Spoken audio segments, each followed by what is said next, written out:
निम्न में से किस देशी रियासत को अंग्रेजों ने अपने क्षेत्र में शामिल नहीं किया था? ग्वालियर को अपने क्षेत्र में शामिल नहीं किया था। किसके कार्यकाल में महान शहीद भगत सिंह, सुखदेव और राजगुरु को फांसी दी गई थी? किसके काल में फांसी दी गई थी? लॉर्ड इरविन के काल में फांसी दी गई थी। इंपीरियल कैडेट कॉर्प्स की स्थापना किसने की थी? इंपीरियल कैडेट कॉर्प्स की स्थापना किसने की थी? लॉर्ड कर्जन ने की थी। महारानी विक्टोरिया को भारत का शासक किस वर्ष नियुक्त किया गया था? महारानी विक्टोरिया को भारत का शासक 1877 में नियुक्त किया गया था। किसने स्वतंत्र भारत के प्रथम प्रधानमंत्री जवाहरलाल नेहरू का साहस और दूरदर्शिता के एक उत्कृष्ट नेता के रूप में अभिवादन किया था? लॉर्ड माउंटबेटन ने अभिवादन किया था। मुझे विश्वास है कि कांग्रेस अपने विनाश की तरफ जा रही है और मेरी यह बड़ी इच्छा भारत में रहती होगी कि इसके शांतिप्रिय निधन के लिए इसका सहायक बनूं। यह किसने लिखा था? यह लिखा था लॉर्ड कर्जन ने। प्रथम भारतीय जिन्होंने स्वतंत्र भारत में गवर्नर जनरल का पद ग्रहण किया था। गवर्नर जनरल का पद ग्रहण किया था सी राजगोपालाचारी।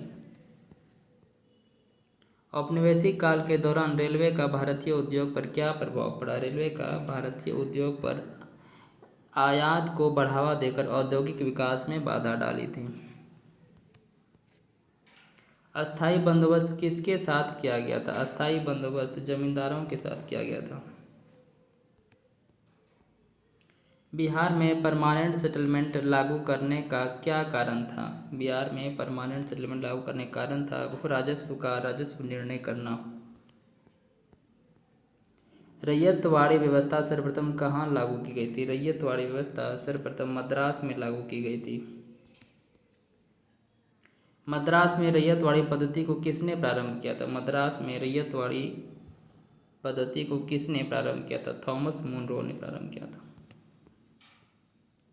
जमींदारों द्वारा कृषक से मांगे गए बेगारी या अवैध उपकर को किस नाम से जाना जाता है? इसे कहते हैं वैथी।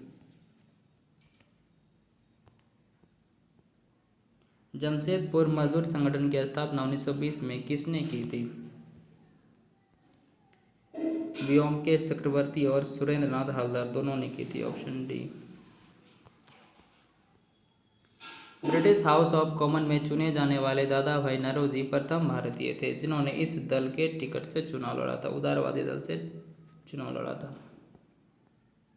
भारत में पहली सूती कपड़ा मिल किस वर्ष स्थापित हुई थी? भारत में पहली सूती कपड़ा मिल 1818 कलकत्ता के फोर्ट ग्लास्टर में की थी। अंग्रेजी भारतीय सेना में चर्बी वाले कारतूस से चलने वाली एनफील्ड राइफल कब शामिल की गई थी? एनफील्ड राइफल कब शामिल की गई थी? दिसंबर 1856 में।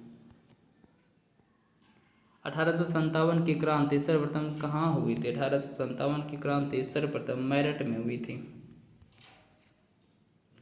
1857 में भारत में का जनरल गवर्नर कौन था? 1857 के समय भारत का जनरल गवर्नर कौन था? 1857 में भारत का जनरल गवर्नर कैनिंग था। निम्नलिखित में से कौन सा ईस्ट इंडिया कंपनी के सिपाहियों को विद्रोही बनने का कारण नहीं था? अधिकारियों की अक्षमता यही कारण नहीं था। अधिकारियों की अक्षमता। 1857 के विद्रोह का नेतृत्व बिहार में किसने किया था? 1857 के विद्रोह का नेतृत्व बिहार में कुंवर सिंह ने किया था। कुंवर सिंह ने 1857 के विद्रोह का नेतृत्व किस प्रांत से किया था? कुंवर सिंह ने 1857 के विद्रोह का नेतृत्व बिहार प्रांत से किया था। 1857 का विद्रोह लखनऊ में किसके नेतृत्व में आगे बढ़ा था? लखनऊ में था बेगम हजरत महल। तात्या टोपे लखनऊ से बेगम हजरत महल था। कुंवर सिंह अंग्रेजों के खिलाफ 1857 के विद्रोह में किस जगह शामिल हुए थे? कुंवर सिंह शामिल हुए थे आरा में। जगदीशपुर के किस व्यक्ति ने 1857 के विद्रोह में क्रांति का नेतृत्व किया था? जगदीशपुर से थे कुंवर सिंह। कुंवर सिंह कहाँ के राजा थे? कुंवर सिंह जगदीशपुर के राजा थे। इनमें से किसने 1857 के विद्रोह में सक्रिय रूप से भाग लिया था? सक्रिय रूप से किसने भाग लिया था? नाना साहिब कानपुर से, बेगम हजरत महल लखनऊ से, मौलवी अब्दुल्ला फैज़ाबाद से, बेगम जीनत महल दिल्ली से। उपयुक्त में से एक से अधिक, इसका उपयुक्त में से एक से अधिक। इनमें से किसने अंग्रेजी ईस्ट इंडिया कंपनी के कंट्रोल के खिलाफ बगावत नहीं की थी? हैदराबाद के निज़ाम ने बगावत नहीं की थी।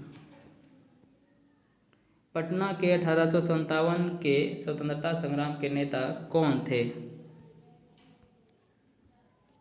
राजपूत कुंवर सिंह। निम्नलिखित में से कौन 1857 के विद्रोह में अंग्रेजों का सबसे कट्टर दुश्मन था? अंग्रेजों का सबसे कट्टर दुश्मन था मौलवी अब्दुल्ला शाह फैज़ाबाद से। वीडियो अच्छा लगे तो लाइक और सब्सक्राइब ज़रूर करें।